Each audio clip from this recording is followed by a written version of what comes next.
آپ کو اہم خبر سے آگاہ کریں، پی ٹی آئی کا وفد جماعت اسلامی سے مذاکرات کے لیے میاں اسلم کی رہائش گاہ پہنچ گیا ہے۔ وفد میں اسد کیسر، بیرسٹر سیف، شوکت یوسف زئی، صاحبزادہ صبغت اللہ شامل ہیں۔ آپ کو بتائیں جماعت اسلامی کے رہنما لیاقت بلوچ، میاں اسلم اور نصر اللہ رندھاوا بھی موجود ہیں۔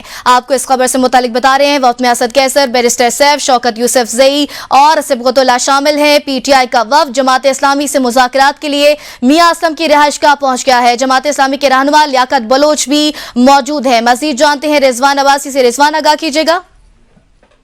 جی بالکل، پاکستان تحریک انصاف کا ایک وفد اسد کیسر کی قیادت میں اس وقت جماعت اسلامی کے میاں اسلم کی رہائش گاہ پر پہنچے اور اس وقت اجلاس جاری ہے۔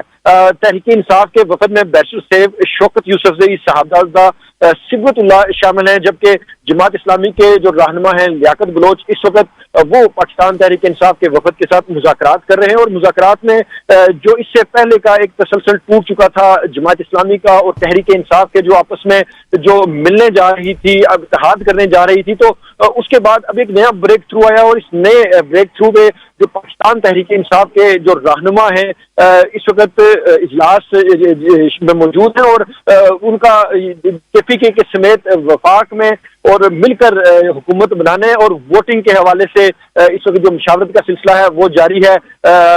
جی رضوان عباسی آگاہ کر رہے تھے، بہت شکریہ آپ کا۔ آپ کو بتائیں پی ٹی آئی کا وفد جماعت اسلامی سے مذاکرات کے لیے میاں اسلم کی رہائش گاہ پہنچ گیا ہے۔ وفد میں اسد کیسر، بیرسٹر سیف، شوکت یوسف زئی، صاحبزادہ صبغت اللہ شامل ہیں۔ پی ٹی آئی کا وفد جماعت اسلامی سے مذاکرات کے لیے میاں اسلم کی رہائش گاہ پہنچ گیا ہے۔